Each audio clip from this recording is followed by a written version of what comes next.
ఇప్పుడు కొత్తగా వైసీపీ నాయకులు వాళ్ళ నాయకులు అంటారా అండి? 5 సంవత్సరాలు ఎన్నో జరిగాయి. ఎందుకు ఇక్కడ మన గేటు కొట్టుకోపోతే ఎంతో మంది చనిపోతే మరి ముఖ్యమంత్రి గారు ఆ రోజు ఏం చేశారు? హెలికాప్టర్లో నవ్వుకుంటూ టాటా బాయ్ బాయ్ చెప్పుకుంటూ వెళ్ళిపోయాడు. ఇప్పుడు వరకు వాళ్ళకు నష్టపరిహారం కూడా ఇవ్వలే వాళ్ళు ఈ ఎన్నికల వరకు.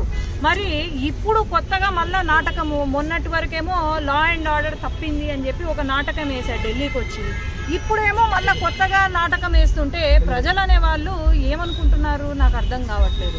రోజమ్మేమో మా ముచ్చుమరి ఇష్యూ గురించి మాట్లాడుతుంది.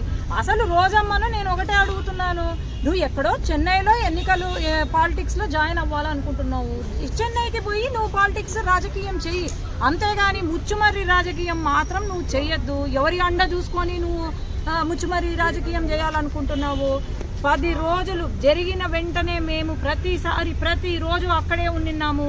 అక్కడ ఎవరైతే ఉన్నారో పోలీస్ డిపార్ట్మెంట్ కానీ మళ్ళీ పైన హోంమంత్రి గారు కానీ అందరూ వచ్చారు. ఒకటే ప్రశ్న రోజమ్మకు, నీకు నిజంగా ముచ్చుమర్రి పైన ప్రేమ ఉండుంటే మరి నువ్వు వచ్చినావా?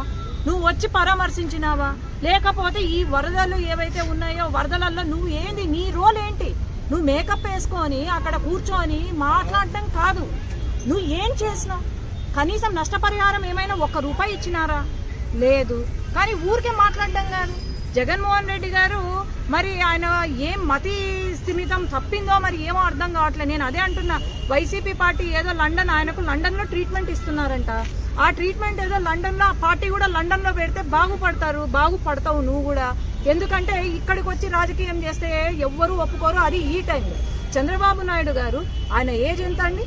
ఆయన ఏజ్కి మించి డే వన్ నుండి అక్కడ తిరుగుతున్నారు, రెస్టే లేదు. ఇంకా మేమైనా మాకు వరద తక్కువ ఉంది కాబట్టి మేమైనా రెస్ట్ తీసుకుంటున్నామేమో కానీ అంత వయసులో పెద్ద ఒక ముఖ్యమంత్రి హోదాలో ఉన్న అతను ఆయన 24 గంటలు కష్టపడుతున్నారు, ఇంటికి కూడా వెళ్లకుండా కష్టపడుతున్నారంటే వీళ్ళు మళ్ళీ ఆయన పైన మాట్లాడుతున్నారంటే అసలు సిగ్గుపడాల వీళ్ళంతా. అదే గనక ఈ వరద గనక వైసీపీ హయాంలో వచ్చుంటే గనక మరి ఏంటి పరిస్థితి? ఈరోజు వైసీపీ బోట్లు కొట్టుకొచ్చినాయి బ్యారేజ్కి, ఎందుకు వచ్చాయి? ఇవన్నీ ఆలోచన చేయండి. ఎవరు దీని వెనకాలండి చేస్తున్నారు? అసలు ఈయనకు మ్యాన్ మేడ్ ఫ్లడ్స్ కి తర్వాత న్యాచురల్ ఫ్లడ్స్ కి కూడా తేడా తెలియని మాజీ ముఖ్యమంత్రి, పులివెందల ఎమ్మెల్యే, మరి ఆయనకు అసలు తెలివి ఉందా? ఏం లేదు. ఎవరో పక్కన పాపం సజ్జల లేనట్టున్నాడు, పక్కన సజ్జల లేరు, లేకపోతే వేరే వాళ్ళు ఎవరు లేనట్టున్నారు, ఎందుకో గ్యాప్ ఇచ్చినట్టున్నారు, ఆయనకి ఇష్టం వచ్చింది మాట్లాడుతున్నారు. దయచేసి తెలుసుకొని మాట్లాడండి, వీలైతే సహాయం చేయండి విజయవాడ ప్రజలకు. మీ వైసీపీ పార్టీ తరపు నుండి సహాయం చేయండి, అంతేగాని చిల్లర మాటలు, చిల్లర వ్యవహారాలు, చిల్లర చేష్టాలు చెయ్యొద్దు.